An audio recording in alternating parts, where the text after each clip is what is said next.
Alright! Good morning Pilipinas and good morning world! At sa ating makababayang OFW at makababayan natin na nandito sa Pilipinas na walang sawang sumusuporta dito sa ating munting programa, thank you so much at mabuhay po tayong lahat hanggat gusto natin.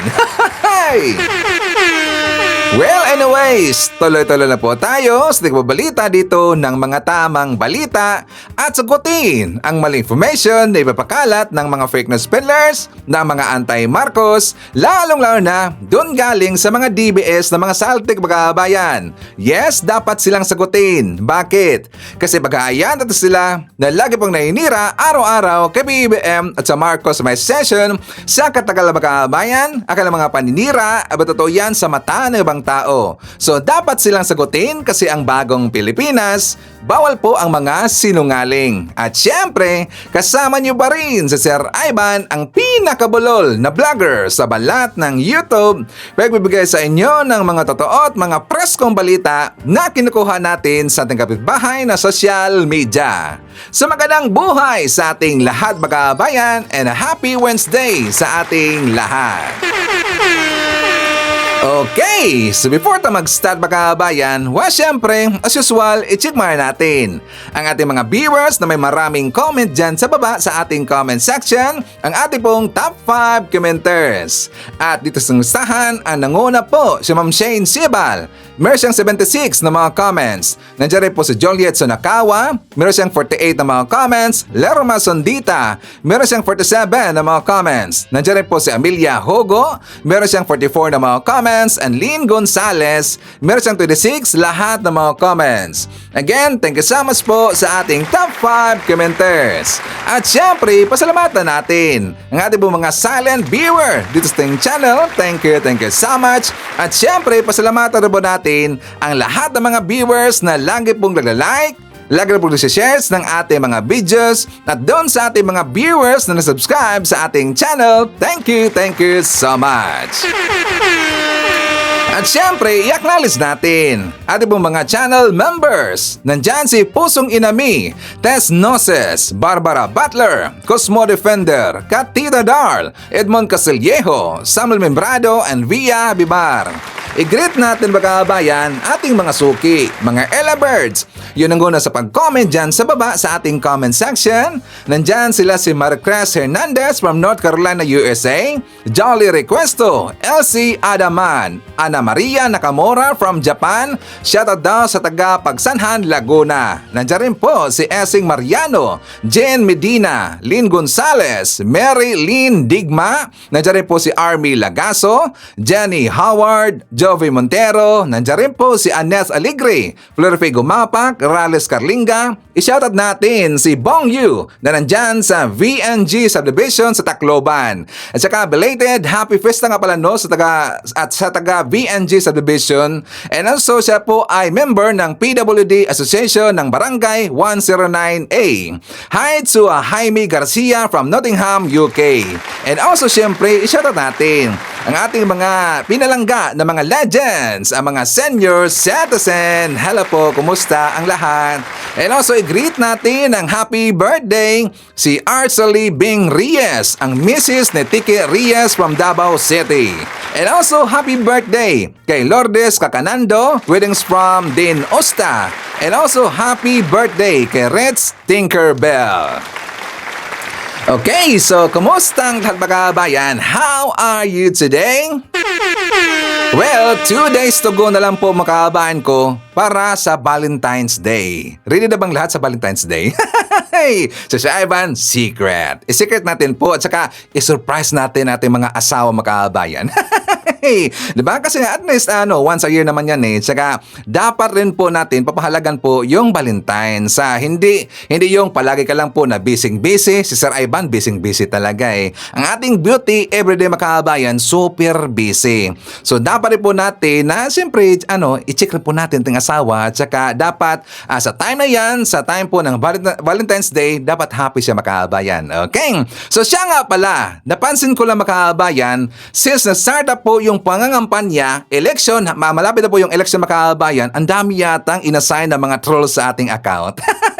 Napansin ba natin? Dumadami yata eh.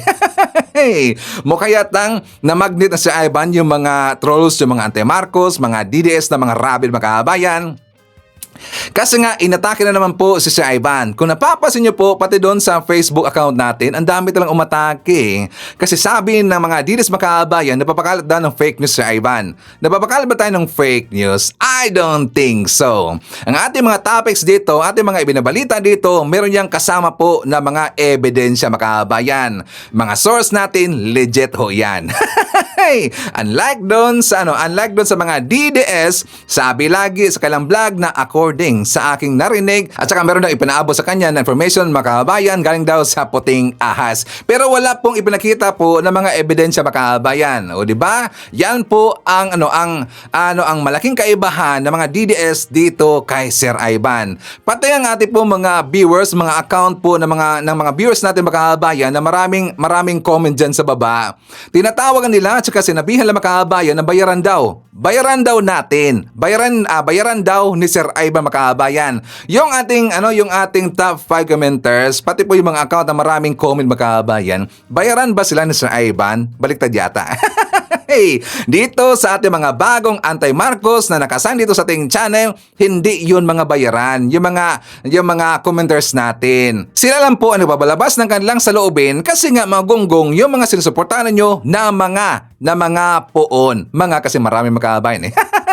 Di ba marami silang poon, yung mga Duterte, sila si Sara, si Digong, pati nga si Kiboloy, poon nila, pati rin si Marcoleta, poon nila. Hey, 'di ba? Ang daming inassign sa atin eh. Hindi 'yon sila mga bayaran. 'Yon po talaga sila ay mga organic viewers natin. 'Di ba? Baliktad kasi, si Ivan po ang kanilang binayaran sa pamamagitan po ng kanilang panonood po ng mga advertisements natin. Pagbibigay sa atin nagbibigay sila ng mga pakulay, yung mga super thanks. Saka pati rin po yung mga viewers natin na nagpa-member sa ating channel membership. So sila pong nababayad kay Sir Ivan. Wala pong binayaran si Sir Ivan. Baliktad ho yan, DDS. Okay. So anyways, banat tayo. Di ba kagabi makaabayan, talagang bibong-bibo doon sa Lawag, Ilocos Norte. Kasi nga, proclamation rally kagabi sa 12 alyansa ng bagong Pilipinas makaabayan. Sabi nga ni Andrew A., 12 alyansa, 12 alyansa. Speaking of Andrew A. makaabayan ko, babibo talaga kagabi doon po sa studio ba yun? Nakalimutan ko lang eh. Basta doon po sa venue nila makabayan sa proclamation rally ni PBBM. Talagang bibong-bibo talaga eh. Saka hindi ko na-expect makabayan na makikita natin doon si Andrew A. Di ba? Kasi nga alam mo natin si Andrew A, siya po ay malapit na kaibigan ni Sara Duterte. Nung time po sa pangampanya last 2022 dito makabayan, alam niyo ba kung bakit nakita natin si Andrew A? Kasi siya po ay dinala ni Sara Duterte. Pero ngayon, nabaliktad yata makabayan. Hey, si Andrew A, pinili niya ang slate ni PBBM. Pinili ni Andrew A yung si PBBM makabayan, yung Marcos. Ano nangyari sa Ivan? Iba ka siguro, nakita na ngayon ni Andrew A na gonggong itong si Sara Duterte, pahamak ito, maraming ginawa po na kalokohan sa Pilipinas natin, meron kasing kinurakot. Saka nakita dito ni Andrew A na kurap ang kanyang dating kaibigan makabayan. Kung si Sara Duterte, meron siyang libro na isang kaibigan kay Andrew A, dating kaibigan makabayan. Di ba? Bibong-bibo talaga. At saka kung namiso natin si Andrew A. makabayan, ipapakita ko sa inyo ang kanyang performance kagabi doon sa proclamation rally. And after that, after po na i-play ko ang kanyang video makabayan, mamaya ipapakita ko sa inyo kung sino yung iboboto ko doon sa 12 slate ni PBBM. Kasi marami na pong natatanong sa ating makabayan. Ang dami na talaga eh. Hindi ko mabilang. Sabi pa nga doon sa ating mga viewers, Ivan, bakit hindi ka nag-post kung sino ang iboboto natin? Bakit daw hindi ko pinost yung 12 slate ni PBBM? So mamaya explain ho natin yan, okay? So before that, dito muna tayo po sa performance ni Andrew A. For more details, let's watch this. Magandang gabi, Lawag! Sa lahat ng mga Ilocano nandito sa loob ng lugar na ito, sigawan tayong lahat! At sa lahat po ng mga taong maglilingkod sa atin na nasa aking likuran ngayong gabing ito, palakpakan tayong lahat mga kaibigan.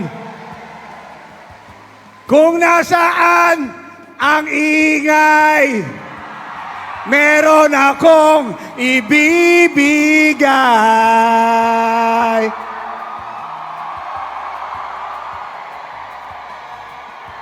Nandito ba ang ingay? Nandito ba ang ingay? Makinig kayong lahat. Pag sinabi kong 12, sabihin nyo alyansa. 12. 12. 12. 12. Parang mas maingay dito ah. Ngayon, pag sinabi kong para sa, sabihin nyo kaunlaran. Para sa, para sa, para sa, para sa, parang nandito yung ingay ah. 12. 12. 12. Para sa, para sa, para sa, para sa,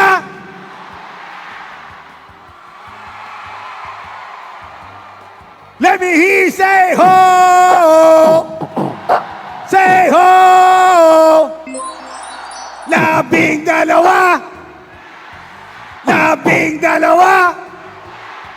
12, 12, 12.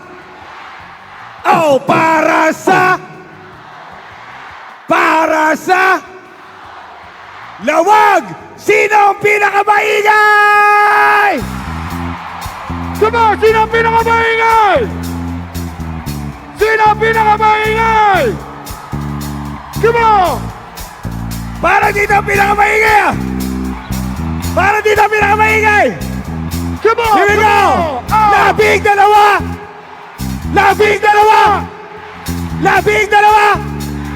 12. 12.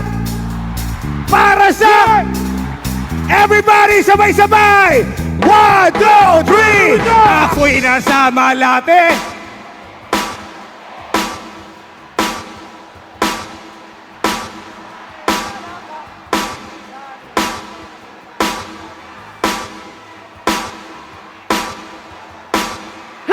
Bumana sa akin ang bilbo ko niya, bilbo ko yun. Nagtuturo na siya, hindi ba kami on upang di mahalata. Siya ay nagbayabang, nagbemenesetwa daw siya sa alabang. Ako ay umakbay, Mahigpit na! naglalaway sa palda niya. Hapit na! Nang ako'y makalinga, Yeah! di ko siya matagpuan. Say what? Sa pinakamaingay to'y ibibigay ko dyan. Nanay, alright, let's go, baby. Oh yeah, at tinatayang Hindi ko marinig o madalas lumalabas. Naku, para dito, para dito.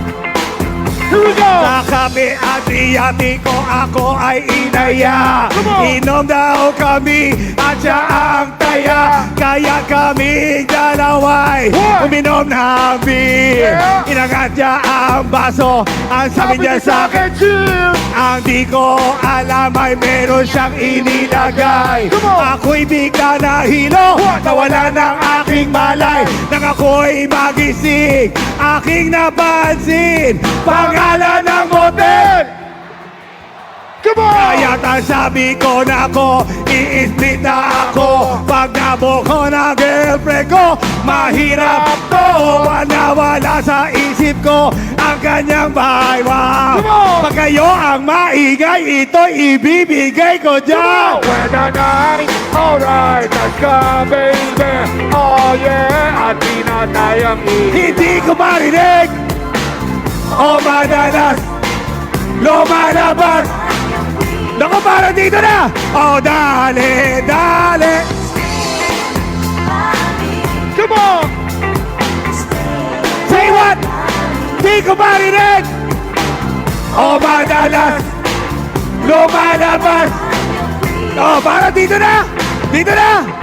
Oh, Here we go. kami ay nagtatawanan at nagkukwentuhan. Doon sa sopa kami ay naglalambungan ang ginaw. Para kung nasa Roppongi. Come on. Pinatay niya ang ilaw, binuksan ang BCD. Come on. Doon sa kanyang kama, kami ay nahiga. Ako ay nagulat, ako ay nabigla. Come on. Ako'y nagiginig, Yeah. pawis na pawis, tinutuko. At ang sabi niya sa akin,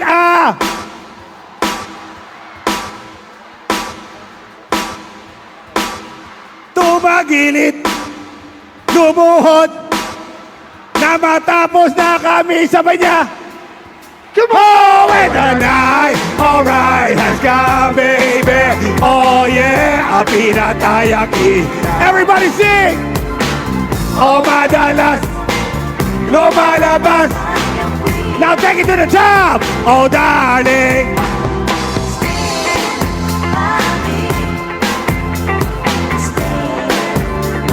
Hindi ko marinig. Oh, madalas, lumalabas. Karat! Come on! Come on! Oh, para sa para sa para sa para sa labing dalawa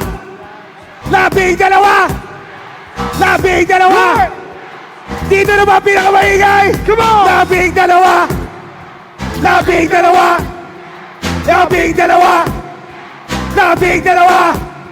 oh, para sa ito ba ang pinakamaingay? Dito! Ito ba ang pinakamaingay? Dito! Ito ba ang pinakamaingay? Come on! Ito ba ang pinakamaingay? Come on! Ito ba ang pinakamaingay? Come on! Say ho! Say ho! Say hey, hey, ho! Come on! Here we go! Labing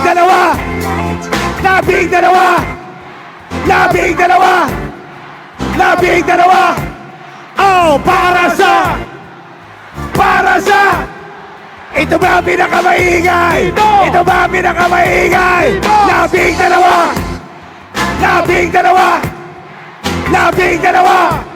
Oh, para sa parang ito ang pinakamaingay! Ito ang pinakamaingay! Come on! Labing dalawa!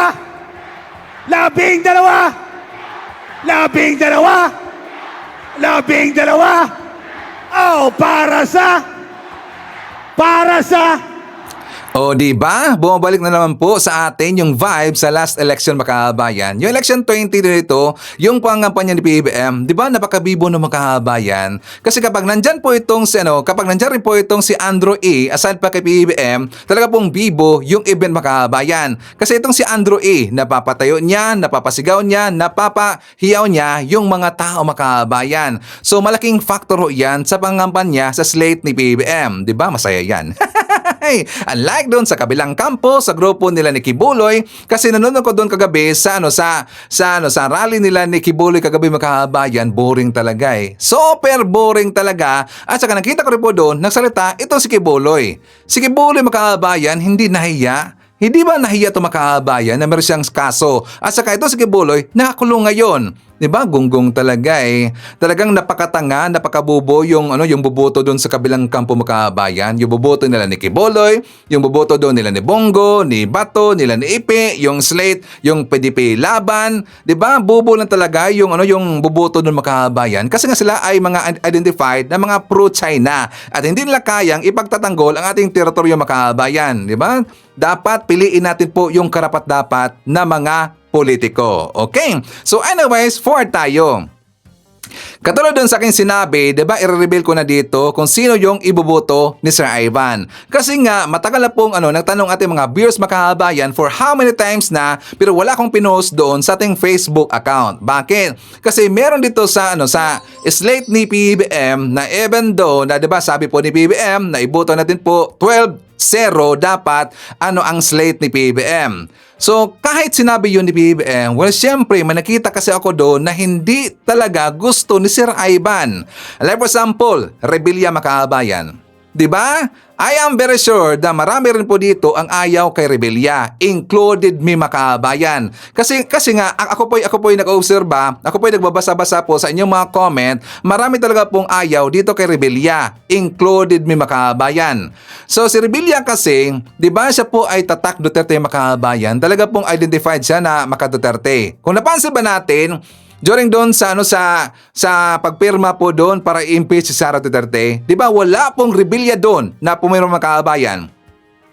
Doon po sa Congress, wala pong representative doon sa mga Rebilla ang pumirma Makahabayan. Ayaw nilang i-impeach itong si Sara Duterte. Kaya itong si Rebilla, ikis yan sa akin. Also, siyempre ito pong si Villar, si Camille Villar Makahabayan. Kasi alam mo natin, siya po ay maka-DDS. Diba? Sinabi na nga yan ng kanyang nanay Makahabayan na meron silang utang na loob doon kay Kibuloy. Meron silang utang na loob sa mga Duterte. So, klarong-klaro talaga na ito'y pasaway kapag nandyan pa rin po siya sa Senado Makahabayan, kaya ayaw niyan ni Sir Ivan. At siyempre, si Senator Amy Marcos.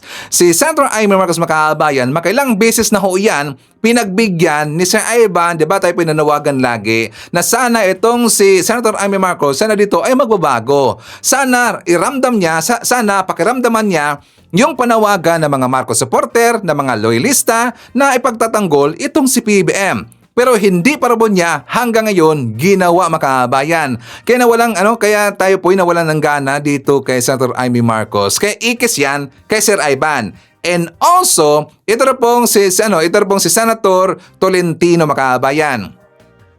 Talagang medyo duda pa ako dyan kay Tolentino kasi siya po ay dating DDS. But even though kahit na ipinagtatanggol niya dito yung WPS Makahabayan, pero nakakaduda pa rin talaga di ba?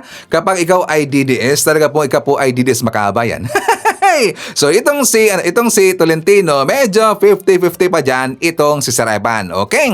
So yan na po. Kayo nang bahala kung sino yung yung ipupuno niyo Makahabayan na iba po ng mga senatorial aspirants na tumakbo ngayon. Okay? So yan po ang grupo na yan po yung ayaw ni Sir Ivan. Okay? So anyways Makahabayan ko, pag-usapan natin ito pong sinabi noon ni Sara Duterte na protect PBBM daw. 'Di ba sinabi niya doon sa time po ng pangkampanya Makahabayan kung bakit pinili niya, kung bakit niya nagustuhan itong si PBBM. Ito ang kanyang sinabi Makahabayan. For more details, let's watch this. Palagi akong tinatanong, bakit si BBM? Dahil naniniwala ako sa kakayahan niya to bring a more prosperous future. We must protect President Bongbong Marcos. Sinungaling. Nasaan na yan ngayon ang kanyang mga sinasabi Makahabayan? Di ba sinungaling? Ginamit lang niya si PBBM pero meron pala siyang ibang balak Makahabayan. Merong maitim na balak. Nagmamadali kasi na maging presidente, ayan, bagsak na impeach Makahabayan. At nakita natin ang kanyang totoong pagkatao, ang kanyang toong karakter na kung saan hindi talaga po dapat na maging presidente. Kasi siya po ay pahamak Makahabayan sa bansang Pilipinas. Pag-usapan rin po natin, ito pong ipinakalat ngayon ng mga DDS supporter na ibabalik na daw itong si Digong kasi nga talamak na daw Makahabayan yung droga, talamak na daw ngayon yung patayan, yung riding in tandem, yung nakawan, at saka yun, dumadami na ngayon yung mga gumagamit ng droga Makahabayan. Diba? Kung napapansin natin, pero alam nyo, ang ginagawa ito ng mga DDS, honestly, sa totoo lang Makahabayan, medyo advantage sila. Bakit? Marami naman kasing mga vlogger itong si Digong.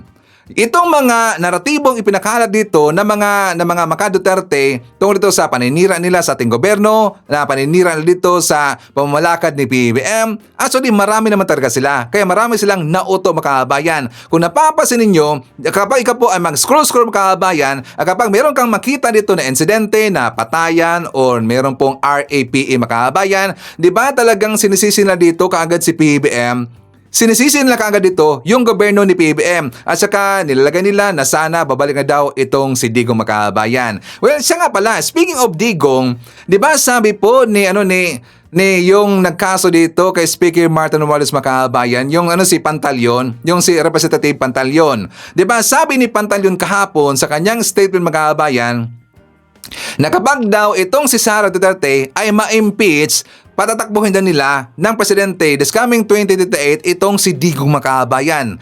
Patatakbuhin na nila si Digong sa 2028. Hindi na nga yan makalakad Makabayan, paika-ika na nga, 'di ba? Tas patatakbuhin pa nila ng presidente this coming 2028. Siguro sa darating po na 2028, kulong na itong si Digong Makabayan. Hey, baka hindi tatakbo, kundi tatakas or patatakasin nila ito si Digong sa ICC Makabayan. Nakatawa talaga eh. Diba ito nga si Digong, hindi nga stable ang kanyang pag-iisip ngayon Makabayan, tapos patatakuhin pa nila bilang presidente sa 2028. At saka nakita ko rin po sa post na nila dito po sa mga post ng mga DDS, sabi dito ni Mong Ramos Jr., granted na matanggal si Inday Sara sa pagka-BP and ultimately, she will be ineligible to run for elections again. Sabi niya dito, sa tingin nyo, walang natitirang Duterte ang lalaban sa 2028 presidential race. Ang kanyang pinatutukulan dito mga kabayan, ang kanyang pinatutukulan dito, itong si Baste. Diba sabi niya ito, sa tingin nyo, weakling ang dalawang kapatid ni Sara. Yung isa napapakita na ng tapang ala Digong, beware.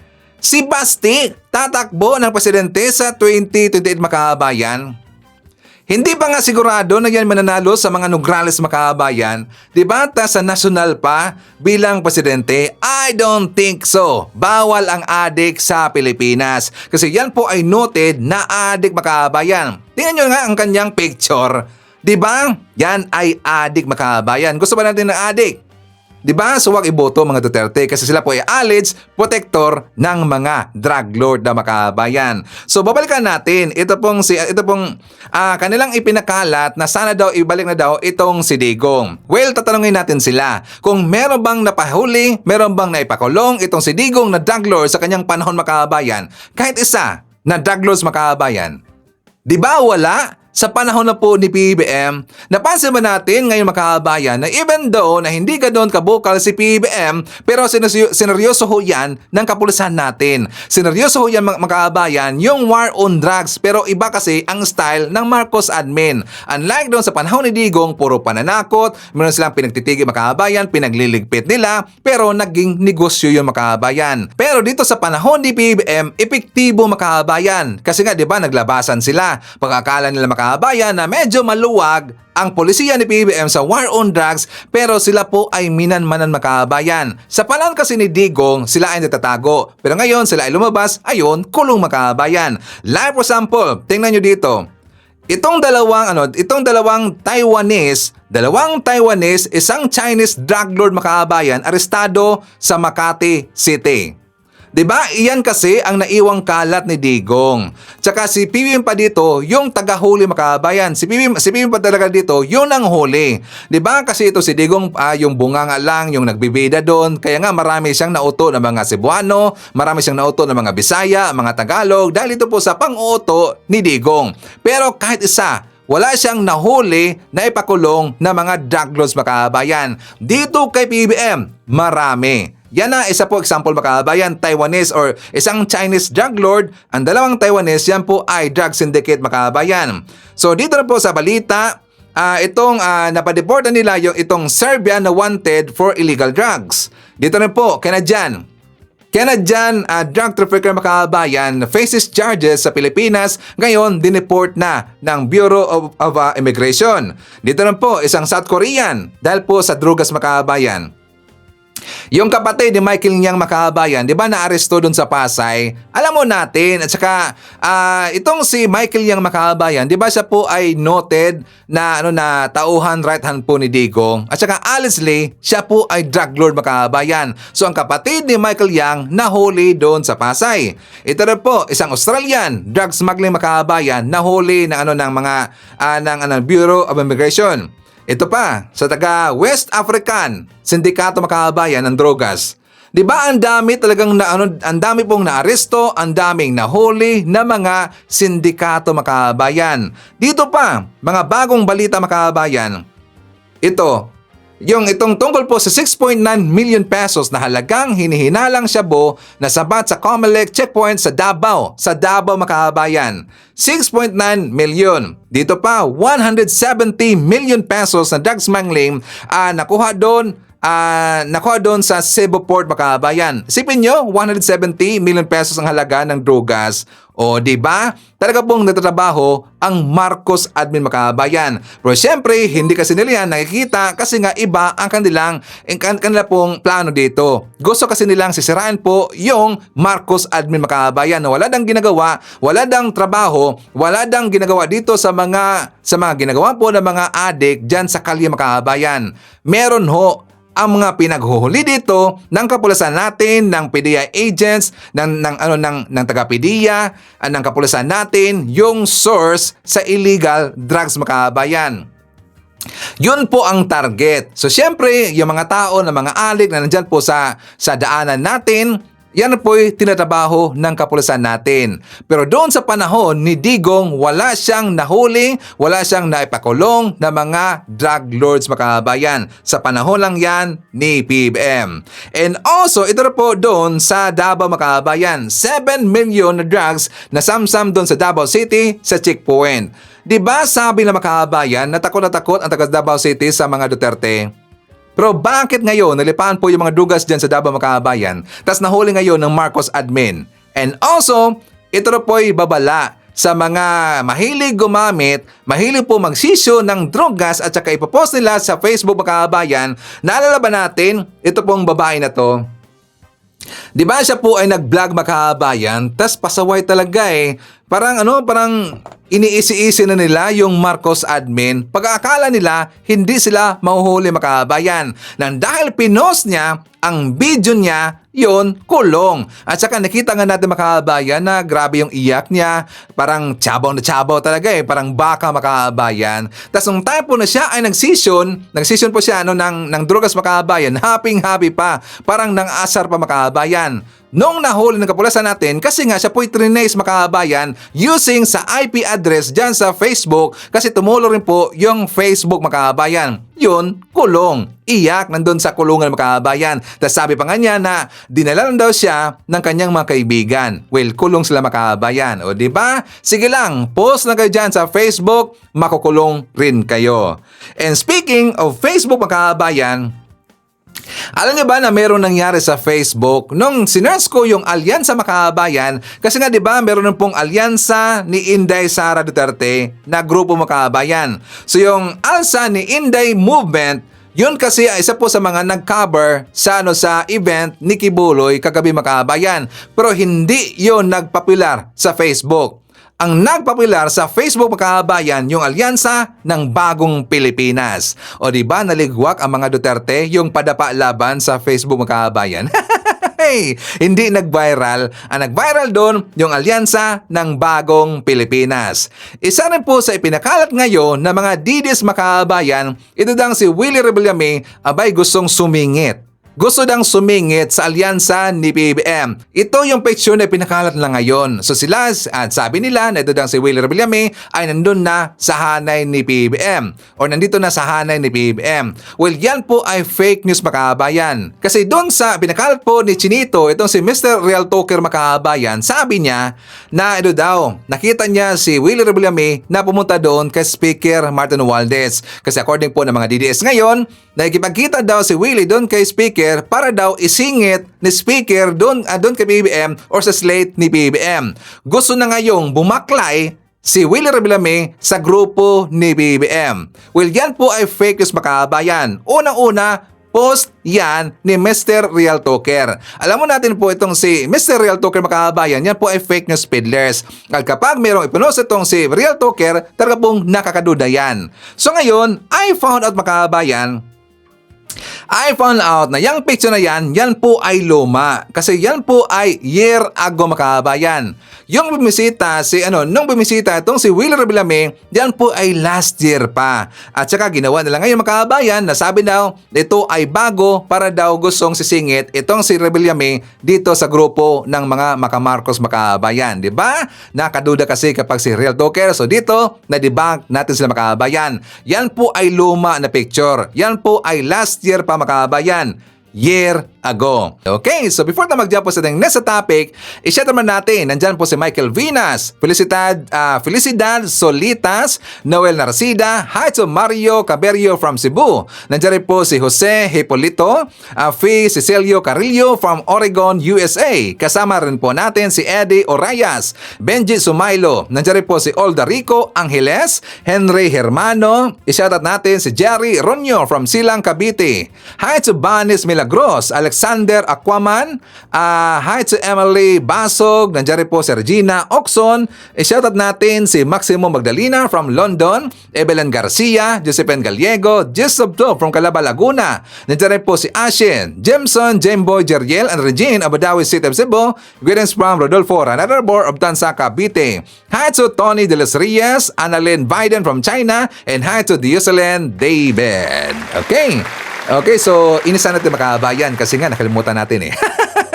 So speaking of Mr. Real Talker, siya rin po dito ay sinupalpal ni Kakampings mga kabayan. For more details, let's watch this. Napakalaking tama talaga itong statement ni VP Inday Sara. Basahin natin.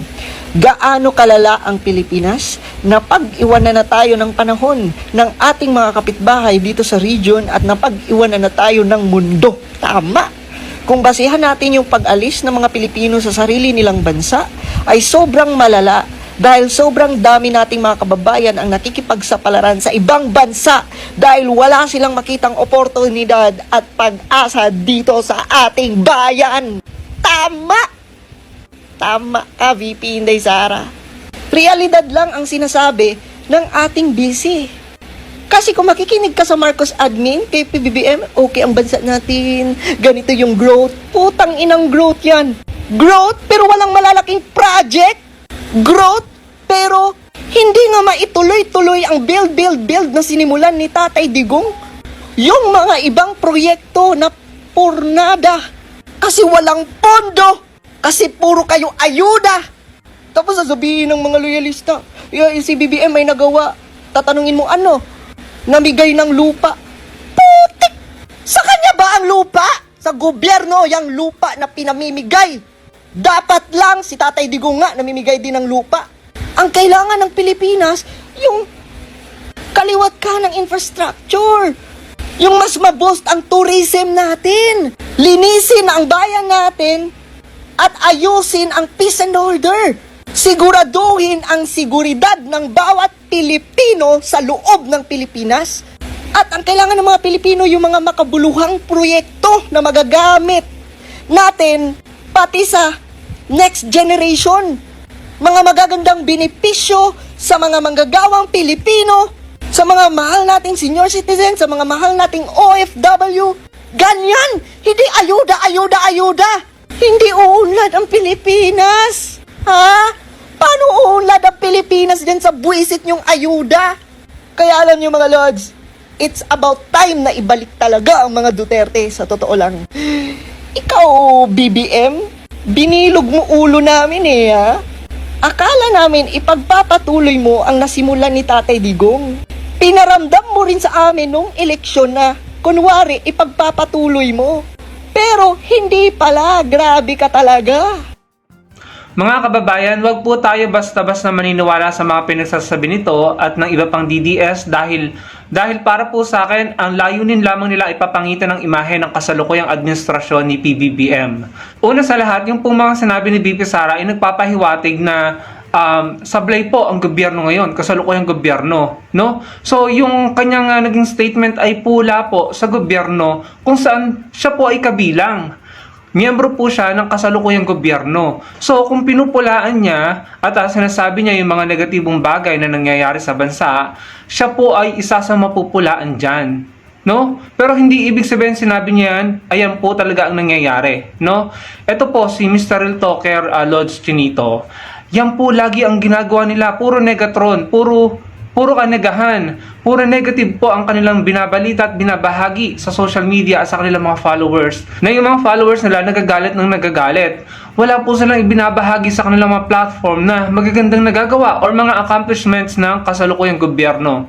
Kung pupunta po kayo sa website ng NEDA, ng DPWH, ng DOLE, ng DSWD, ginagampanan naman po nila yung kanilang mga trabaho. Yung pong mga infrastructures, patuloy pa rin po yung pinapagawa, patuloy pa rin pong binibuild, no? Nakaplano na yun eh.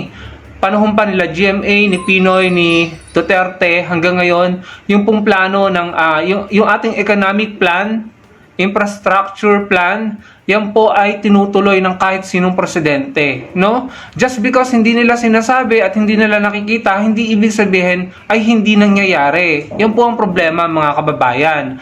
Noong panahon po ni dating Pangulong Duterte, maraming vloggers at maraming mga content creators ang nag-amplify ng mga ginagawa ng administrasyon ni dating Pangulong Duterte, no? So ngayon, nananawagan tayo na i-share niyo din naman po yung mga ginagawa ng administrasyong Marcos ni PBBM, no? Pwede niyo namang makita. Punta kayo sa page ni PBBM sa Facebook, sa PCO, Presidential Communication Office, at puntahan niyo yung mga website ng iba't ibang ahensya ng gobyerno na makita niyo kung ano pong ginagawa ng kasalukuyang gobyerno, no? Yung mga infrastructures, patuloy po. May mga nakita na akong infrastructures para sa mga magsasaka, yung mga patubig, dam, yung mga kalsada, mga expressway na pinapagawa, patuloy yan eh, no? So, sa totoo lang, lahat ng presidente na naupo, pinagpapatuloy naman nila. So, hindi ko alam kung saan nanggagaling yung reklamo nito na hindi raw pinagpapatuloy. Pinagpapatuloy po ni PBBM, no? Ang tawag nga po niya sa kanyang infra project ay Build Better More, no? So, mga kababayan, nakakapikon lang na pinapamukha nito ng mga ito, pinapalabas ng mga ito na wala pong ginagawa ang gobyerno. And yun nga, nagbigay ng statement si VP Sara, ayun, sinakyan na nila at in-amplify na nila. Pero kapulaan din po yan ni VP Sara dahil part siya ng kasalukuyang gobyerno. Kung masisiraan or sisiraan ng kasalukuyang gobyerno, kahit pa siya ang nagsasalita dyan, kasama po siya sa mapupulaan ng taong bayan. Pero to be fair and square, hindi naman po accurate yun. Meron din naman pong mga tagumpay. Again, pumunta lamang po kayo sa mga tamang pages, makikita niyo mga accomplishments, no? Yun nga po yung parang nakita kong unfair na nangyari kay Pinoy eh. Si Pinoy Aquino, marami rin po siyang accomplishments. Pero nung from 2016 up to 2022, ang in-amplify ng mga vloggers at mga troll, yung mga sablay at kapalpakan ng Pinoy administration. At in-amplify yung magagandang ginagawa ni Duterte, no? So talagang nadihado po si Pinoy. Kasi si Pinoy, walang mga vloggers yan eh. Wala siyang mga troll na nagpapakilala ng kanyang mga ginagawa, no? Nung panahon ni Pinoy, hindi tayo masyadong babad sa social media, no? Hindi masyadong active sa YouTube, sa Facebook. Pero nung time ni Duterte, talagang ang dami, no? Ang daming vloggers, content creators na nag-a-amplify ng mga ginagawa ng gobyerno ni Duterte. Ngayon, sa panahon po ni PBBM, ginagawa po ng mga DDS yung style nila na ginawa nila laban kay Pinoy Aquino. Ina-amplify ang mga negative, no? Pinagmumukha na walang nagagawa ang kasalukuyang gobyerno. But in reality, meron naman. Kaya dapat po natin itong labanan. Kailangan din po natin ipakilala at ipaalam sa mga tao kung ano yung nangyayari sa kasalukuyang gobyerno. Yung magagandang nangyayari at mga achievements, no? Dahil kung hindi, mamamayagpag na naman po yung kanilang narrative. At siya na mismo nagsabi, ibalik daw po ang mga Duterte. Yung po kasi yung layunin. Papangitin ang imahe ni PBBM at ipalit si VP Sara, ibalik ang mga Duterte. Yung po yung layunin. Sinabi naman po niya, di ba? So, ganun po ang style, mga kababayan. Kung ako po ang tatanungin nyo, mga kababayan, mas satisfied po ako sa administrasyon ni PBBM kumpara po sa Duterte, no? Kung based on personal experience, huwag na natin pag-usapan yung mga data, pero pwede rin naman natin yung ilatag, kaya nga sinasabi ko sa inyo, bisitahin nyo ang mga website, no? Pero based on experience, naniniwala ako maraming sasang-ayon, mas okay po tayo, mas satisfied tayo sa kasalukuyang pamumuno ng kasalukuyang Pangulo kumpara po kay dating Pangulong Duterte. Yung sinasabi ng mga ito, no, marami daw krimen, marami daw kung ano-anong nangyayari. In reality, hindi naman talaga nawala yun eh. Hindi yun nawala nung panahon ni PRRD. Kaya huwag nilang sabihin na ibalik ulit si PRRD dahil nagbalikan na ang krimen. In reality, hindi nawala. Pero tinutugunan pa rin po yan ng ating mga kapulisan. No? Mahirap po talaga na tanggalin po talaga yung mga bad elements ng lipunan hanggat meron pong nakakaranas ng kahirapan at hanggat may mga naaapektuhan ng mga issues ng lipunan. Kagaya na lamang ng mga sunod-sunod na balita nakikita natin post sa Facebook ng mga bata na nawawala, dinukot. Isang bagay na natuklasan ko. Eto, yung picture ng batang yan, laging ginagamit para magkalat ng pananakot, no? Yung nag-post, sabi nawawala daw yung anak niya, kinuha daw nung nagpanggap na tiyuhin, at yung bata daw ay nawawala. Nag-viral ang post na iyan at maraming ganyang kaparehong post ang nagba-viral na nawawala daw yung anak nila, yung kanilang pamangkin apo, maraming gumagawa ng ganyan. Nagba-viral po, no? Tapos natuklasan ko na itong post na ito, after ng ilang oras na nag-viral, ng daan-daan libo or libo-libo na ang nag-share, biglang binago ang description at caption, pati yung picture. Ito po ang nangyari, no? Kung dati, ang sabi nila na nanawagin sila ng tulong dahil nawawala yung kanilang anak, bigla nilang binago yung picture, pinalitan, at yung caption, bigla na silang humihingi ng tulong dahil may na-hospital.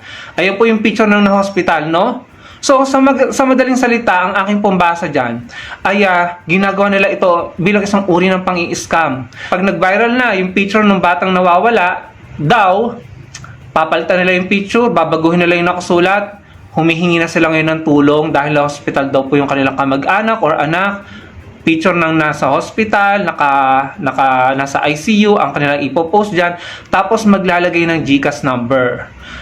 So, yan po ang isang uri ngayon. Modus operandi po nila ngayon para makapang-scam. Kaya yung tao, nagpapanik, nagkikreate ng panic eh. Nagmukha tuloy na dumadami na naman po yung dukutan ng mga bata at krimen dahil sa pang-i-scam, no? Again, ayan po yung patunay. Ito yung una nilang post, no? Ayan, nawawala daw yung bata, no? Humihingi ng tulong. Na-share ng i-share, nag-viral, daan libo nang inabot ng share, milyon-milyon na nakakita, biglang binago ang post, biglang nanghihingi na ng tulong, nanghihingi ng donasyon, pinalitan yung picture ng nasa hospital or ICU, nilagay ang GCash number. Imagine, yung sa siguro mga 3 milyon na nakakita ng post na yan, kahit pa sabihin natin 500,000 ang napaniwala sa post na yan at nagbigay ng tig-piso dun sa GCash number na nilagay nila, di naka 500,000 pesos po sila, no? So yan po yung nangyayari ngayon na kanya-kanyang paandar para pagmukain po na bad government ang meron tayo ngayon, tapos nang-i-scam pa, no? And yung ginagawa ng mga, hindi ko alam kung mga DDS din may pakana nito, no? Pero wag po natin silang husgahan. Yan po yung isa sa pinapakalat ngayon at sana wag po tayo basta-basta maniwala, no? Ang daming nagpo-post na nawawala daw yung kanilang mga anak pag viral na.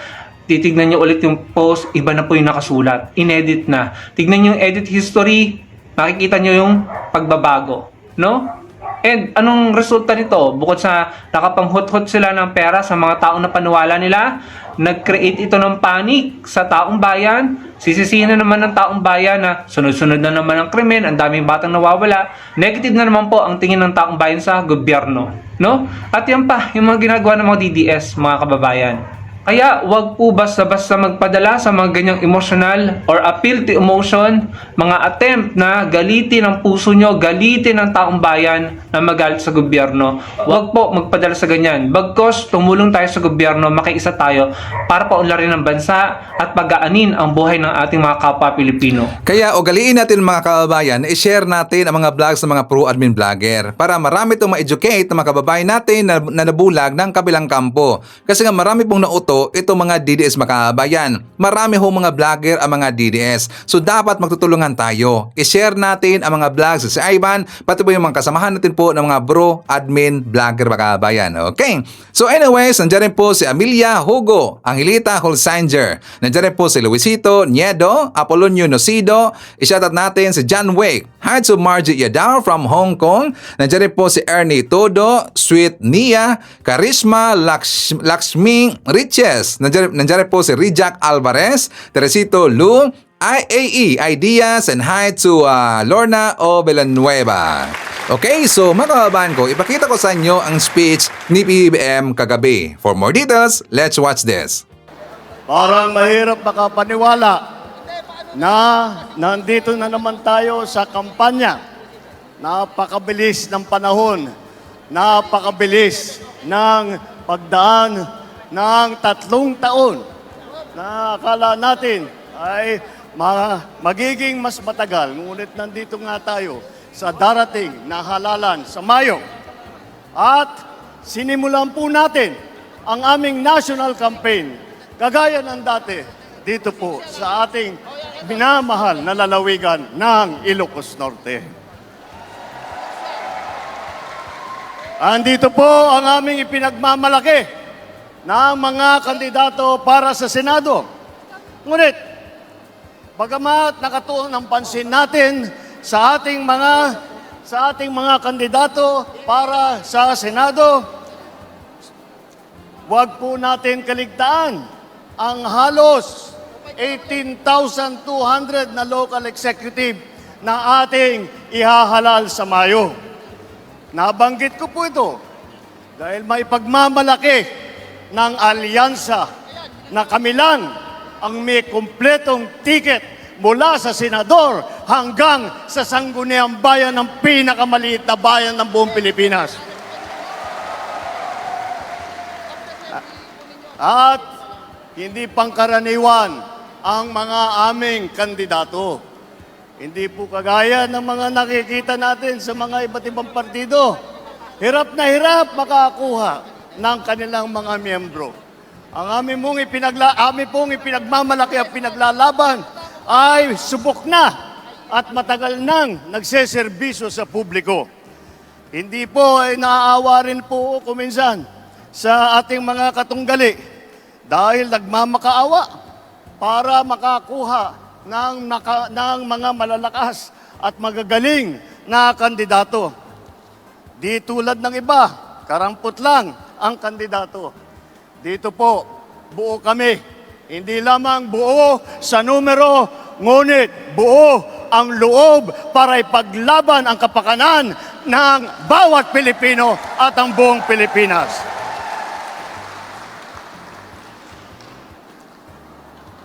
Kaya naman, nagtataka nga ako, parang yung mga iba na naging kandidato, nag-deliver lang yata ng suka, nabigyan na ng certificate of candidacy. Dahil wala ang ikukumpara sa ating mga kandidato. Kung ihahambing natin sa mga napulot nila, ang ticket natin mula sa Senado hanggang Sangguniang Bayan ay mga leader na subok sa serbisyo. Magandang record na pwedeng ipagmalaki kahit kanino. Kung kilatisin natin ng isa-isa, napakatingkad ng ating kakayahan, ng kanilang kakayahan at ng mga pambato para sa pagbabago. At kapag pinagsama kagaya nito na nangyari dito sa alyansa, ay lalong nakaka-impress ang kanilang pinagsamang lakas at galing. 8 po sa ating mga kandidato ay veteranong senador. Palitan ko na lang, matagal ng senador kasi pag veterano baka akalain nilang hindi lang luma kundi matanda. Andito po ang ating mga senador, Senator Cayetano, Senator Lacson, Senator Lapid, Senator Marcos, Senator Pacquiao, Senator Revilla, Senator Soto, Senator Tolentino. Pagpasok po sa Senado ng mga re-electionist sa Senado ay wala na pong OJT.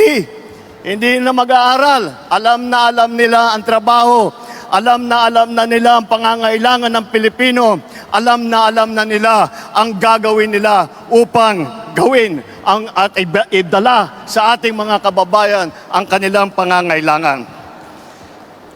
7 naman ay nanggaling naman sa Kongreso na subok sa batasan.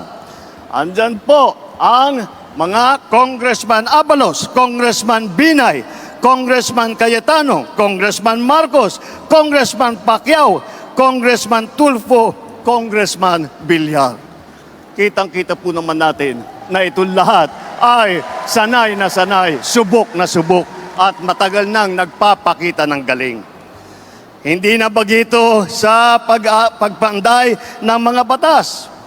4 ang nagsilbi sa kabinete, humawak ng cabinet rank na posisyon. Si Abalos, DILG Secretary.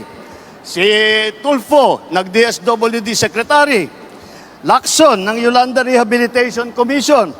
Tolentino, siyang namuno ng MMDA. Ngunit, sa kanilang katungkulan, ay hindi lang po sila parelax-relax. Tingnan nyo po ang kanilang mga record at makikita po ninyo na sila ay nakagawa ng magandang pagbubuti para sa kanilang mga kagawaran. Alam nila ang government work galing sa kabinete. Hindi lang dada, pero gawa ang kanilang ipinapakita.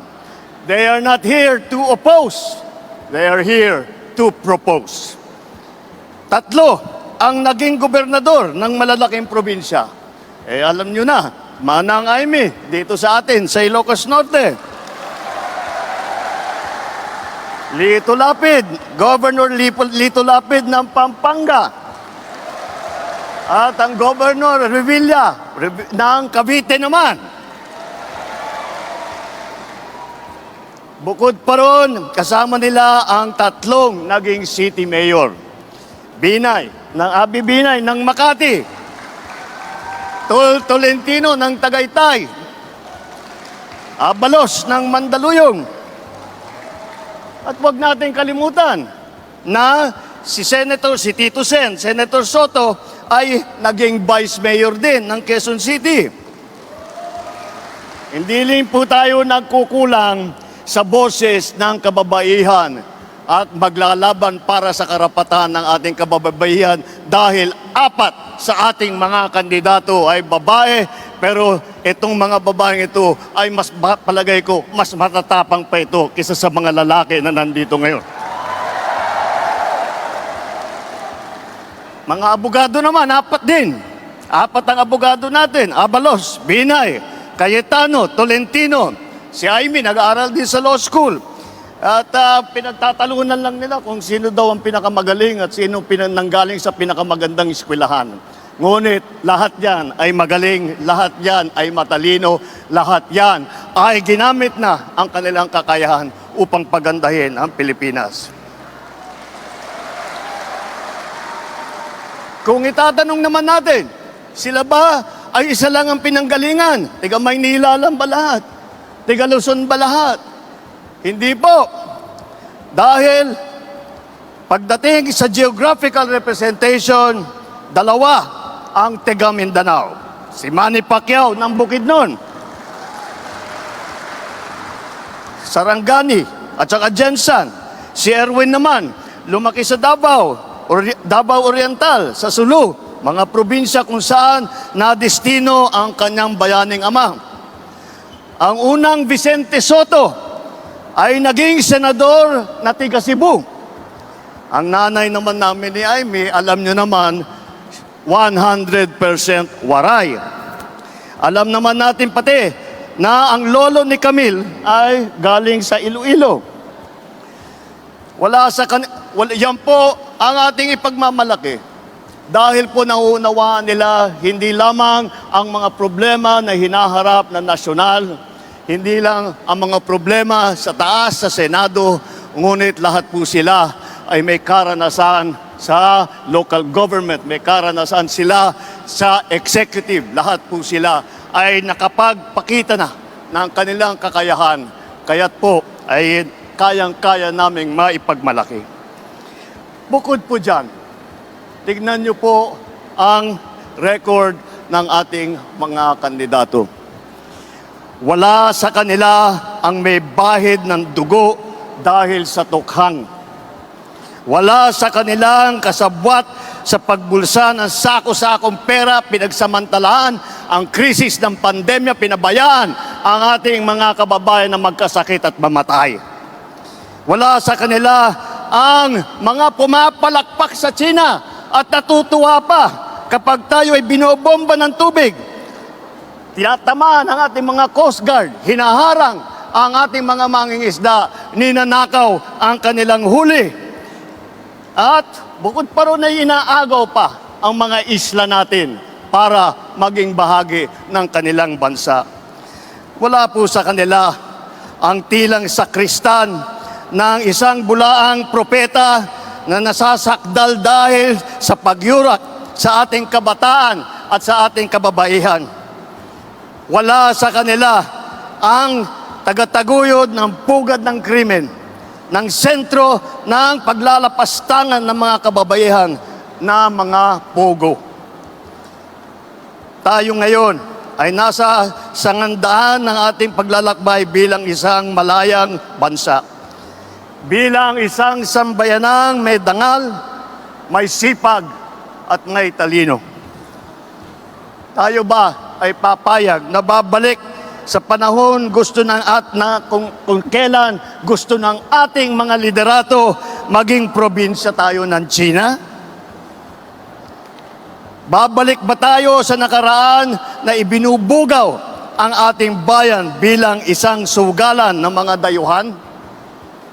Nais ba natin bumalik sa landas na umaapaw sa dugo ng mga inosenteng mga bata na inagaw sa kanilang mga anak, mga ina, kinuha sa kanilang mga tahanan at inagaw ang kanilang kinabukasan?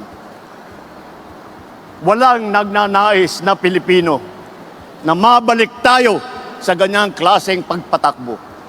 Kaya naman, pakakatiyak po kayo na kapag ang ating mga kandidato ay naluklok sa Senado at sila ay nagsimula ng kanilang trabaho, asahan po ninyo na sila po ay hindi makikihalo, hindi makikilahok sa ganyang bagay na ating iniwanan na at naayaw balikan. Ito po ang aming ipinagmamalaki. Ito po ang ating mga kandidato para ng alyansa para sa bagong Pilipinas. Ito po ang hinaharap namin sa inyo, ang pinakamagagaling na Pilipino, pinakamasipag na nagsiservisyo publiko, at ang buong buhay nila ay itinaya nila hindi lamang para sa kapakanan ng kanilang mga sarili, kung hindi po para sa inyo, para sa taong bayan, para sa Pilipino, at para sa Pilipinas. Kaya sa darating na Mayo po, huwag nyo na pong tignan ang mga ibang mga pangalan. I-shade nyo na po lahat po itong nandito na nasa harap ninyo at gawing nating 12-0 ang ating resulta sa Senado. Nang sa ganon, matitiyak natin ang kinabukasan ng ating minamahal na Pilipinas. Mabuhay ang alyansa! Mabuhay ang bagong Pilipinas! Mabuhay tayong lahat! Maraming salam, Diyos Nina kada kayo aming Okay, so kasama rin po natin si Joliet Sonakawa, Lani C. Pontellas, nandiyan rin po si Joseliza Moises, Emerald Jiminay, Rosalie Cartera, Ja Daga, nandiyan rin po si Mayria Soriano, Evelyn Garcia, hi to Felisa Liano, Rodolfo Porte, Clark Terence Cruz, Thinking Pinay. Nandiyan rin po kasama natin si Vida Cardona, Lai De Leon, Dani Tobias, Percy Shalana, hi to Jeremiah Siguriro, Rosie Magbandwa, and hi to Alicia Lee. Okay, so mga kababayan ko, yan natin manakalap ng mga balita ngayong araw. Kung nakaabot ka po sa portion na to, sana nakapag-like na ho tayo. Libre po ang mag-share, libre din ang mag-subscribe. Again, maraming salamat sa mga viewers na hindi nag-skip ng ating mga commercials. Thank you so much. And before natin tatapusin ang ating programa ngayong araw, sana sabayan nyo si Sir Ivan para sa ating live messaging prayer. Panginoon, salamat po sa panibagong araw na iyong ipinagkaloob. Salamat sa buhay, sa kalakasan at sa pag-asa na iyong binibigay. Naway maging makabuluhan ang bawat sandali ng araw na ito. Gabayan mo po kami sa aming mga gawain at ingatan sa lahat ng oras.